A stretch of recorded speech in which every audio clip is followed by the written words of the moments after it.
انسان اپنے اعضائے جسمانی سے جب بھی کوئی کام کرتا ہے تو اس کو عمل کہتے ہیں، اس کو فعل کہتے ہیں، اس کو ایکشن کہتے ہیں۔ ہم اپنی آنکھوں سے دیکھتے ہیں، یہ آنکھ کا عمل ہے، یہ آنکھ کا فعل ہے۔ ہم اپنے کانوں سے سنتے ہیں، یہ کان کا فعل ہے، یہ کان کا عمل ہے۔ ہم اپنے ذہن و دماغ سے سوچتے ہیں، یہ ذہن کا فعل ہے۔ ہم اپنے دل سے فیصلہ کرتے ہیں، یہ دل کا فعل ہے۔ ہم اپنے ہاتھوں سے پکڑتے ہیں، یہ ہاتھ کا فعل ہے۔ ہم اپنے پیروں سے چلتے ہیں، یہ پیر کا فعل ہے۔ تو انسان اپنے اعضائے جسمانی سے جو کچھ بھی کرتا ہے اس کو فعل کہتے ہیں، اس کو عمل کہتے ہیں۔ عمل دو طرح کے ہوتے ہیں، کچھ عمل اچھے ہوتے ہیں، کچھ برے ہوتے ہیں۔ کون سے عمل ایسے ہیں جنہیں اچھا کہا جائے، کون سے عمل ایسے ہیں جنہیں برا کہا جائے؟ تو سیدھی سی بات یہ ہے کہ جس کام کی، جس فعل کی، جس عمل کی شریعت نے تعریف کی ہو، جس کام کو کرنے کی شریعت نے ترغیب دی ہو، جس کام کے کرنے کو شریعت نے کہا ہو، وہ کام اچھا ہے، وہ فعل اچھا ہے۔ جس کام سے شریعت نے روکا ہو، اللہ اور اس کے رسول نے اس کی مذمت بیان کی ہو، اس کی برائی بیان کی ہو، اس پر وعید نازل ہوئی ہو، ایسا کام اور ایسا فعل برا ہے۔ تو کام دو طرح کے ہیں، کچھ اچھے ہیں، کچھ برے ہیں۔ اسی طرح انسان بھی دو طرح کے ہوتے ہیں، کچھ اچھے ہیں، کچھ برے ہیں۔ اچھے وہ لوگ ہیں جو اچھے کام کرنے والے ہیں۔ اچھے کون سے کام ہیں میں نے ابھی بتایا۔ برے وہ لوگ ہیں جو برے کام کرنے والے ہیں۔ برے کام کیا ہیں میں نے ابھی بتایا۔ اسی طرح مرنے کے بعد بھی اللہ نے دو ٹھکانے بنائے ہیں، ایک اچھا ٹھکانہ ہے، ایک برا ٹھکانہ ہے۔ اچھے ٹھکانے کو جنت کہتے ہیں، برے ٹھکانے کو دوزخ کہتے ہیں، جہنم کہتے ہیں۔ تو جو لوگ اچھے کام کرنے والے ہیں وہ جنت میں جائیں گے، جو برے کام کرنے والے ہیں وہ دوزخ میں جائیں گے۔ تو کام دو طرح کے ہوئے، کچھ اچھے کچھ برے۔ لوگ بھی دو طرح کے ہیں، کچھ اچھے کچھ برے۔ جو اچھے کام کرنے والے ہیں جنت میں جائیں گے، جو برے کام کرنے والے ہیں دوزخ میں جائیں گے۔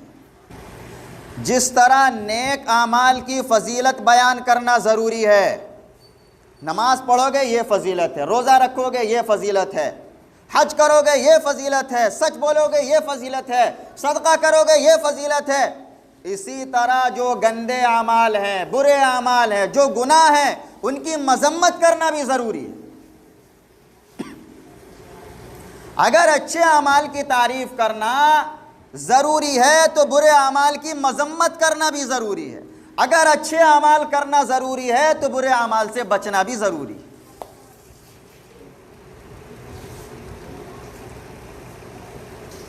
اسی لیے آپ علیہ الصلاۃ والسلام نے اگر نماز پڑھنے کی فضیلت بیان کی کہ کوئی نماز پڑھے گا کیا ثواب ملے گا، مذمت بھی بیان کی اگر کوئی نماز چھوڑ دیتا ہے، وعید بھی بیان کی آپ نے، عذاب بھی بیان کیا کیا عذاب ملے گا۔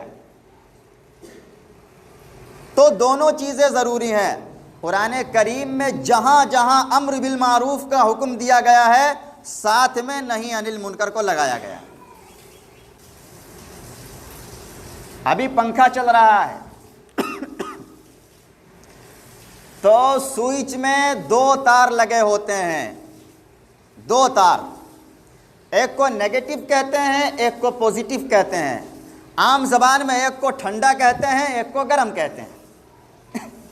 جب یہ دونوں تار سوئچ میں لگے ہوئے ہیں اور آپ سوئچ آن کریں گے تو پنکھا چل جائے گا، نہیں چلے گا؟ چل جائے گا۔ اور ایک تار کو ہٹا دیجئے، چاہے نیگیٹو کو ہٹائیے، چاہے پوزیٹیو کو ہٹائیے، چاہے ٹھنڈے کو ہٹائیے، چاہے گرم کو ہٹائیے، اور پھر آپ سوئچ آن کرتے رہیے، چلے گا پنکھا؟ کبھی بھی نہیں چلنے کا پنکھا۔ 1000 مرتبہ بھی اگر آپ سوئچ آن کریں گے تو پنکھا نہیں چلے گا۔ کیوں؟ ایک تار ہٹا ہوا ہے۔ اگر آپ صرف نیکی کرتے رہیں، برائی سے نہیں بچتے رہے، آپ یہ سوچیں کہ ہم کامیاب ہو جائیں گے، کامیاب نہیں ہو سکتے۔ آپ اگر صرف برائی سے بچتے رہیں، نیکی کا کام نہ کریں، آپ یہ سوچیں میں کامیاب ہو جاؤں گا، کامیاب نہیں ہو سکتے۔ ایک طرف اچھائی کرنی ہوگی تو دوسری طرف برائیوں سے بچنا ہوگا، یہ اسی طرح ضروری ہے جیسے اچھائی کرنا ضروری ہے۔ مثال دی جاتی ہے، آپ نے سمرسیبل کا بٹن دبایا، ٹنکی میں پانی آنا شروع ہو گیا، اب ٹنکی بھر رہی ہے۔ جب آپ نے سمرسیبل کا بٹن دبایا، اوپر ٹنکی بھرنی شروع ہوئی اور آپ نے نیچے نل کھول دیے، تو اب ٹنکی بھرے گی؟ جو پانی ٹنکی میں جمع ہو رہا ہے سارا پانی نل کے راستے سے باہر نکل رہا ہے، تو ٹنکی بھرنے والی نہیں۔ ایک طرف آپ اچھائی کر رہے ہیں، نیکی کے کام کر رہے ہیں، نماز کی پابندی کر رہے ہیں، صدقہ دے رہے ہیں، زکوٰۃ ادا کر رہے ہیں، حج کر رہے ہیں، دوسری طرف جھوٹ بول رہے ہیں، غیبت کر رہے ہیں، دوسروں کے اوپر غلط الزام لگا رہے ہیں، بہتان تراشی کر رہے ہیں، تانا زنی کر رہے ہیں۔ آپ یہ سوچئے کہ نیکی کا ڈبہ بھرا رہے گا؟ کبھی بھرا نہیں رہ سکتا۔ اس ڈبے میں، نیکی کے ڈبے میں آپ نے غیبت کا ایک چھید کر دیا، جھوٹ کا ایک چھید کر دیا، دھوکے کا ایک چھید کر دیا، ظلم کا ایک چھید کر دیا، تانے کا ایک چھید کر دیا، غیبت کا ایک چھید کر دیا، نیکی رکے گی کہاں؟ جتنی نیکی آپ نے ڈبے میں ڈالی چھیدوں سے نکل گئی۔ اگر نیکی کرنی ہے تو نیکی جبھی محفوظ رہ سکتی ہے جبکہ آپ اپنے آپ کو برائی سے محفوظ رکھیں۔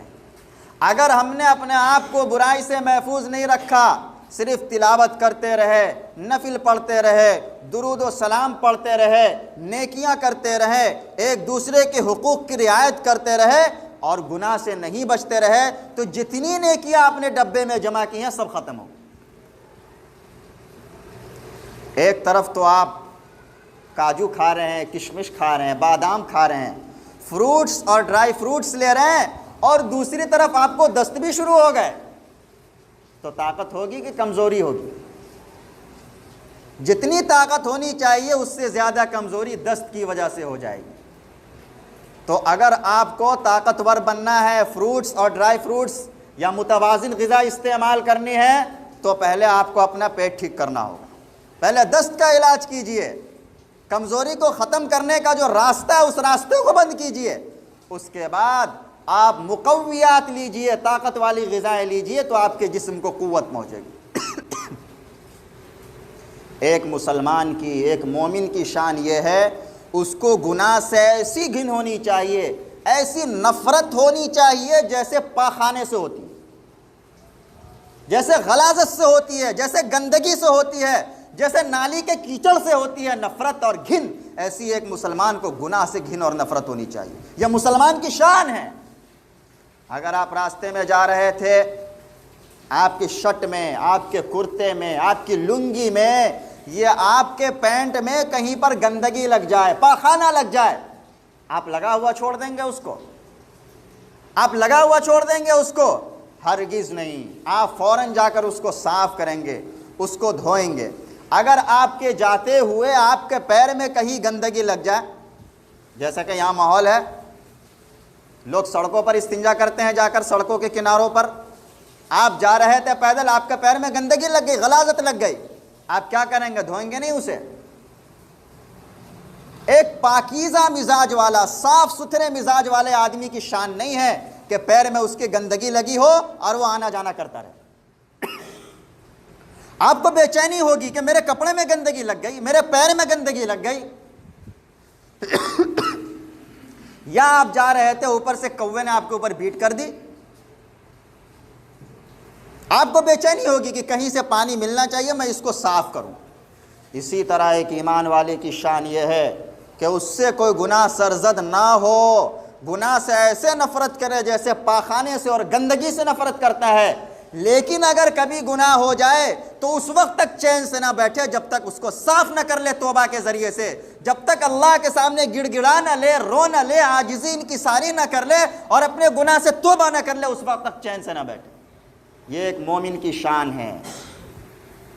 جو آدمی گناہ کر لیتا ہے، توبہ نہیں کرتا، وہ ایسا ہی ہے جیسے اس کے کپڑے میں، اس کے جسم میں گندگی، پخانہ اور غلاظت لگی ہوئی ہے اور ایسے ہی گھوم رہا ہے۔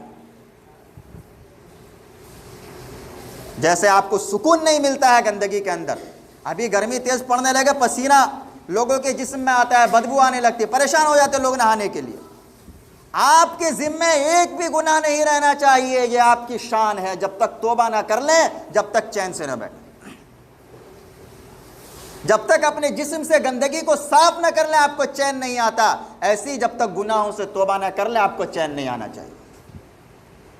گناہ اتنی خطرناک چیز ہے، اتنی خطرناک چیز ہے، میں نے پچھلے ہفتے بتایا تھا، اگر کسی شخص نے پوری زندگی عبادت کی ہو، پوری زندگی عبادت کی ہو، کبھی اللہ کی نافرمانی نہ کی ہو، اگر اس نے پوری زندگی میں صرف ایک مرتبہ ایک گناہ کبیرہ کر لیا اور اس نے اس گناہ کبیرہ سے توبہ نہ کیا، تو پوری زندگی کی عبادت ہونے کے باوجود یہ ایک گناہ اس کو جنت سے جہنم میں لے جانے کے لیے کافی۔